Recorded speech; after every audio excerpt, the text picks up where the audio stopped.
Hey guys, what's up? It's Ripe again. In today's video, I inherited a farm property, but an entitled douchebag stole my land and built a massive shopping mall on it without my permission. Here is what happened. Let's dive right into the video. The title story starts like this. My father worked hard his entire life on a farm to make sure that I could go to school and be able to have a better life for myself. When he passed away, I found out that I was the person he left the family farm to. The property was mine and I always assumed it would go to his brother's family or something. I just did not expect to get it and never planned what I would do with it. I lived in a different province in China and had my own set of life and responsibilities I couldn't just walk out on. After thinking for a long time, I landed on selling the farmland. It was right next to a small and still developing city, so I knew that I could get some really good money for it. I just had to wait until I could take time off work to travel and make it happen. Some might think it's my fault for not seeing the property right away or checking up on it, and I kick myself enough for not doing that, but the only thing I can really say is what people did to me next was undeserved. I knew exactly where the farm was located, since it was where I was raised. I helped do chores before going off to school and when I came back home. Any sign of a farm being there was long gone by the time I showed up at the address. Now, the area had a shopping mall and my only objective was now to figure out who owned it. It took research and a week to get a meeting, but I was soon face to face with a wealthy-looking woman. She had a face that screamed, "I'm better than you," which I knew meant I was in for a fight. I've read people referring to these kinds of women as Karen, so I will do that instead of using her real name. Me? You built a mall on my family land? I did not give anybody permission to do this. Karen, you called what was here before a farm? I would have called it a dump. Dingy old land that was good for nothing. The mall is much better for the city. Me, that's not the point. The land was not yours to build a mall onto. Did you think the owner would just never come and see it? Karen, I am the owner of the land. I have documents signed by the government granting it to me, plus forms for the mall being built, so everything is legal. Don't come crying about this being your farm just because you lived here once. Me, I have the paperwork showing that my father left me the land. I did not agree to any of this being built. She was not gonna listen to anything I said, and I was fuming mad, especially because I would have been willing to sell the land if contacted and asked. Instead though, she took it and based off her paperwork, people in the government helped her do it. I watched enough lawyers on TV to know that was gonna make it a lot more complicated to get the land back. I also want to mention that her mall was not nice at all and clearly a legal scam to get rich. All the products seemed to be nice and expensive, but were not real at all. Aside from that, the place was already looking kinda dirty and old despite being a new mall.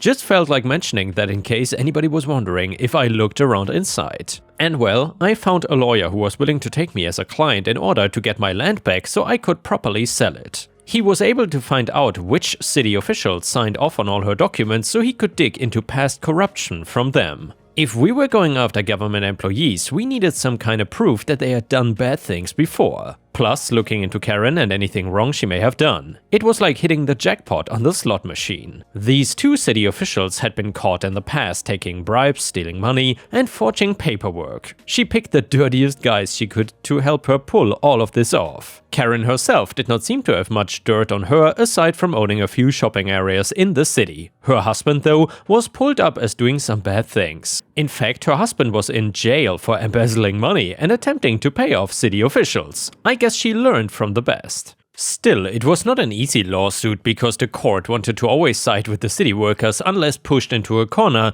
to punish them. The biggest issue was that since they signed all that stuff, it was legally her property. It was also legally mine still at this point, which is where it got messy. I don't want to talk about the case in too much detail and bore everybody with the research. The city officials were deemed suspicious enough for the paperwork they signed to be gone over again. From a place much higher up and harder to corrupt workers. They found inconsistencies that meant her mall would never have gotten signed off on. Namely, the fact that the previous owner signed away rights to the property. Which is obviously something I never did, and instead they marked as claiming no owner existed. Me owning the land was not some secret thing I kept to myself. Despite being in a different province, I filed the deed to be in my name from the will. It was easy for anybody to find out that I was the owner of the property. From there they could find my phone number, address, current workplace, etc. Finding me was not difficult at all. In this Chinese province, even corrupt city officials very rarely lose their job.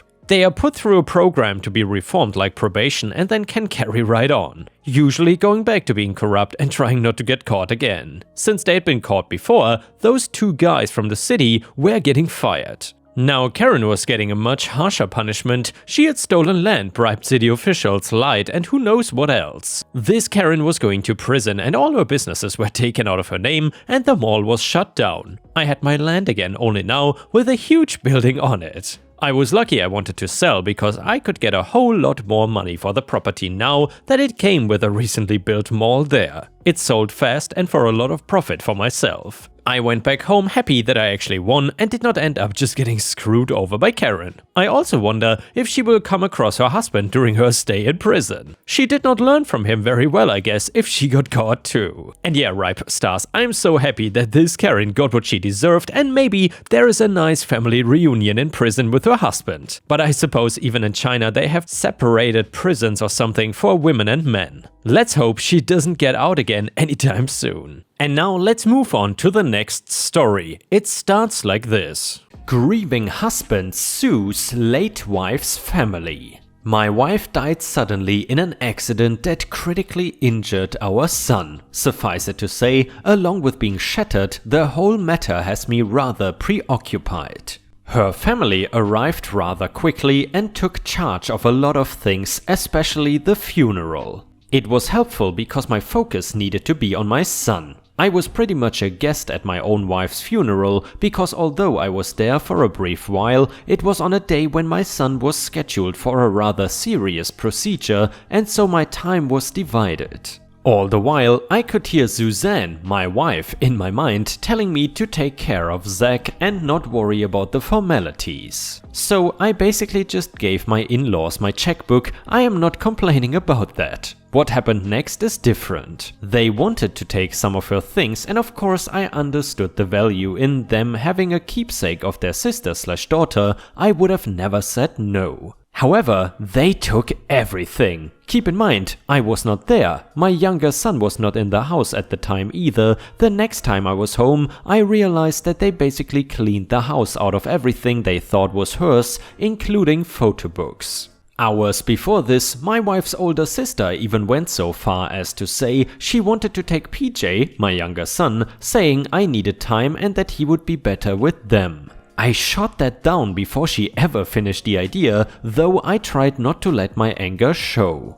In the immediate, my feeling was, I'm not going to deal with this right now. I simply did not have the time or bandwidth to deal with it then. Not long after, my wife's sister called asking about several pieces of jewelry, claiming them as heirlooms to the family. That prompted me to recall a safe deposit box that my wife kept. I never thought we needed it. When I went to close it out, I found the jewelry. They are not getting the jewelry, but also among the papers I found that she had a will. It was not formal, but it was detailed and I later learned that it is enforceable. Key to note, my brother-in-law, after learning that his wife took such things as our photo books, demanded that she return them. She refused. My lawyer has been communicating with me constantly since the accident. There are so many details and I had already given him the will. When I told him that my sister-in-law refused to return the property, which rightfully belongs to our children, he told me he would make a written request for all items to be returned to the executor, me, in order that they can be redistributed in accordance to her wishes and asked me to make a list. This was over a month ago. Today I get a reply from some attorney stating effectively that I had given them permission and so all items questioned were gifts. Are you kidding me? This reply came through my lawyer, wherein he said, "Now we play hardball." He said he will seek an order, though I am not sure if that requires a trial. I met with him next week. I would be passive in the shadows of all of this crap if it meant protecting my boys from a family upset, but a line has been crossed. I want my sons to have a good relationship with their mother's family, that is paramount, and I would do whatever it took to ensure that, but now we are about to get into a legal dispute and things are likely to go badly. My last communication was with my mother-in-law, where she lost her mind on me. We had always been close, so this is all so strange to me. She was making demands that were unreasonable. The call ended abruptly when I explained that the boys were my children, that I would decide what is in their best interest, and suggested that she not test me. I am done playing. I don't need this crap. I buried the love of my life. I am dealing with the after effects of the accident. I am doing everything I can to bring my son back to good, and now I have to deal with this. The thing is, people manage grief differently. I get that. I respect that. These are not bad people. They are simply behaving badly, but I cannot allow it. I have not told the boys about any of this yet. I hope I won't have to. More than once one of them asked where this or that is, and I told them that their aunts borrowed them. Who does this? Seriously. Anyway, I have nobody to yell at and I really don't want to kick the dog. I love the dog, so I'm just venting again here. Thanks for giving me a place to do that. Update. After my wife died suddenly, I vented here about how her family came through and took her belongings. The reaction from this sub was more than I expected and was appreciated. A lot of folks here were pissed on my behalf. The original post is in my history. Many asked that I update, and so I am. I had a long and reasonably deep discussion with Suzanne's mother and sisters earlier today. They speak to the boys, my sons Zach and PJ, on occasion and actively seek the connection. I have not spoken to them in a while and have not proceeded with any additional action since the initial request through my attorney that they return her property. Now my children's property, by the way. It was my wife's older sister's birthday a couple of days ago, and for all that has happened, I still made sure to send her lilies. Suzanne sent her lilies every year. I guess I was looking to remain human through all this mess and maybe rubbing their nose a little bit at the same time. Either way, this was the catalyst for her call today. We spoke for a minute or two before she asked if I would speak to them all together on Zoom. They were actually standing by as we spoke, so I closed the door of my study and joined them online. As they popped up on my screen, I did not say anything. I did not show any emotion at all. This was their invitation, so I would just listen. I had no idea what to expect. Her mother started the conversation by hitting the tough subject head on, saying, "We have the request from your lawyer and we withdraw our answer. We want to comply with everything." And then her older sister added, "And we want to know how we can fix what we broke." For the hell I've been living over this, the relief of their words was enough. I told them nothing needs to be broken. They asked me if I would listen, and of course I said I would. And for a while I did. I did not say a word. They were orderly, if not rehearsed in their monologue, taking turns and affirming each other. Her mother explained that they were shattered after losing Suzanne and that they seemed to come together as a pack. We have had some time since those first days and we have talked it through, and all of us realized that we were not thinking, her younger sister said. Part of their grief was anger, they explained. They were not angry with me, just angry in general. When they were at the house and picking a couple of items to keep, they just kept taking things. Her older sister explained that they were upset that as Suzanne's husband, I controlled everything and everything defaulted legally to me. She said it shouldn't have upset them, acknowledging that that is just how it is, but that they felt secondary. This was the only time I spoke, saying, "I never made you feel secondary. We just wanted her back," one of them said. "Without that, we wanted everything we could have of her." They knew they were wrong, but being wrong only made it worse. They explained it like digging a hole and not being able to get out of it. "So we doubled down," one of them said. Her mother became emotional when she said, "I read the inscription on the box and realized that it was not Suzanne's, but that she had it made for you." She then said she didn't mean to take it. The inscription she speaks of is carved on the inside lid of a small decorative box that Suzanne gave me years ago. It reads "Still and After All." She always said that to me, especially after I would drive her crazy. Whenever I got Suzanne mad, I would ask if she loved me. She always said, still and after all. Anyone would know that the box means a great deal to me. The upshot is that my brother-in-law will be returning everything next weekend. Her mother emphasized everything. He will be driving down, and my sister-in-law asked if it might be possible for him to stay over, given that it is a long ride. I told her that Anthony should always consider this his home, and they should too. When they finished, it was my turn. I did not say much, I did not want to say a lot, I only told them how much their decision meant to me and the boys. I explained that I understood everything they said. We were all out of our minds, I assured them. I am relieved and yet cautious. I need some time to pass, but I am hopeful that the relationship will heal going forward. And the next one was posted by user Infinite Emotions, and it is titled, Ripe's story about the woman who changed her Wi-Fi name to mess with her neighbor reminded me of this. Posted on r/Ripe Stories on Reddit. Once upon a time, from 2016 to 2020, I worked in a convenience store. This store was part of a company chain that had one very important aspect to it. It had no Wi-Fi. This, I had been assured by several managers, was to keep employees from playing on their phones during their shift, and worked about as well as you would think. Well guys, because clearly mobile internet does not exist. Another important piece of information is that this store was next to a trailer park. So you can imagine my surprise when customers kept asking me what the Wi-Fi password was. Several of them showed me on their phones that there was an available Wi-Fi network titled Company Guest. So I once again talked to my now new manager. I explained the problem I was having with customers, and she said that no, to her knowledge there was no company Wi-Fi, and stopped. See, shortly before customers had started complaining about this new network, we had gotten a new lottery machine from the state. Our best guess at the time was that the network was attached to the lottery machine and that the tech had just named it Company Guest for reasons we did not understand. And that is what we told people. Global situation hit, lockdown happened, and we were still going to work as essential employees. And the name of the Wi-Fi network changed from Company Guest to Hang in there, you can do it. I cannot speak for my coworkers, but I found that message very helpful.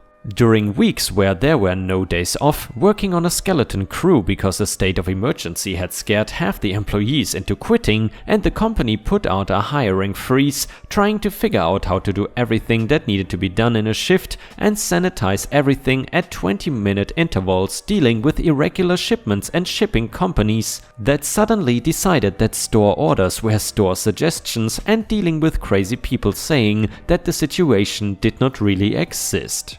There were times that message was the only thing keeping me going. I would slip into the back room, pull out my phone, look at the Wi-Fi network, hang in there, you can do it, and know that yeah, I could do it, and I would, because there was no replacement for me. Things eased up, places began to open again, the company lifted its hiring freeze, and we were finally blessedly able to have days off to rest and heal. In short, we had breathing space. And also, the Wi-Fi password changed right back to Company Guest about the same time I figured out it was a network from one of the people in the trailer park behind us. And Ripe Stars, I'm curious, do you enjoy the variety of stories we are doing today? From Ripe stories to relationship stories and maybe even some neighbor stories. Please let me know what you think about that in the comments. Thank you so much. The next one is from Tales from Retail, and it is titled Tbone Steaks are $1. So this one happened a number of years back now. I was working the cash register one night at a large grocery chain here in Canada. It was a pretty slow night, only a few customers an hour type of evening. I was standing at my register and talking to one of my co-workers when a lady and her kid pull up to my lane and start unloading her shopping cart that had about a dozen large packages of Tbone Steaks. I did not think too much of it at first, since sometimes people come in with big orders for barbecues. I finish scanning her order and give her the total, a few $100, as each pack was about $20 to $25. She immediately goes full Karen and yells at me, You scanned those wrong. They are $1 each. I asked her if she meant the steaks and she yelled again, Yes, of course the steaks. I explained to her that steaks are priced by weight and they could not be $1 each. She continues to freak out and yells some more about how I am an idiot and will never amount to anything. I was in college at the time and I am a fairly successful accountant now, for the record. Her kid is standing there the whole time looking horrified, but also like they have seen this before. She then yells, If you are calling me a liar, come and see. I will show you they are $1 each. As I said, it is a slow night, so I say sure and follow her to the cooler section. Once there, she points to a sign near the street cooler and yells, Look, it says right there, $1 each, or can you not read? I look at the sign, look back at the woman and say, Well ma'am, it does say $1 each. For the bottles of ketchup in the display, the sign is clearly hanging off of. She looks at the sign again and realizes her mistake, but yells one more time, Well, why would you put it so close to the steaks? With that, she storms off. Her kid looked so embarrassed. To this day, it was one of the most satisfying things that have happened on the job. And the next one was posted by user Lavender Coffee and it is titled, I am not a person?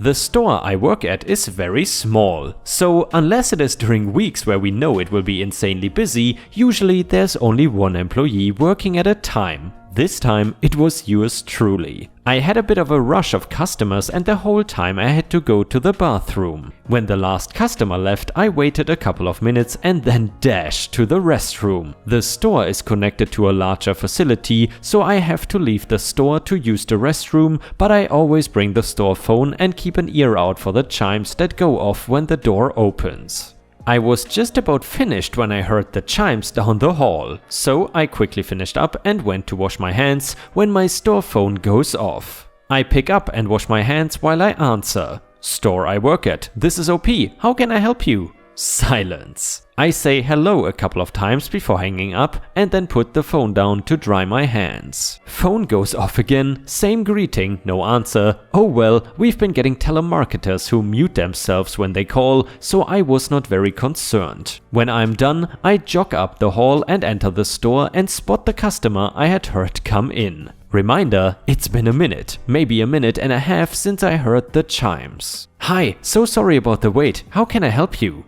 I know you were here. Yes, I called twice. Oh, I was just in a bathroom, ma'am, and I answered your calls. The customer scoffs and rolls her eyes. Of course, I hate when people do this. Sorry? When you're at work, you don't go to the bathroom. You don't eat or drink. You're not a person when you're working. You don't get luxuries. I am in absolute shock. I'm sorry for the inconvenience, but my boss and manager are both fine with employees using the restroom when they need to. I'm the only one here and I'm sorry you had to wait. The customer looks at me like I just slapped her and whips around to leave the store. She leaves me with a stupid cow and then escapes into the night. I'm left confused because I was just told I'm not a human when I work. Retail is strange. Quick edit, just wanted to address my employers. My two bosses and my managers are actually my family. My mom is my manager specifically, and they always stand up for us. Like, they are the type to back you up on something you got wrong to a customer and then let you know afterwards. I was just completely myself today, so I did not have anyone to come over and defend me when Karen started her tirade. And with this, we have reached the end of the video. However, if you cannot get enough of my content, please check out my endless playlist, where you can find thousands of hours of content. In addition, please don't forget to subscribe to my channel to not miss any of my daily uploads. Thank you so much in advance, and I hope to see you again tomorrow.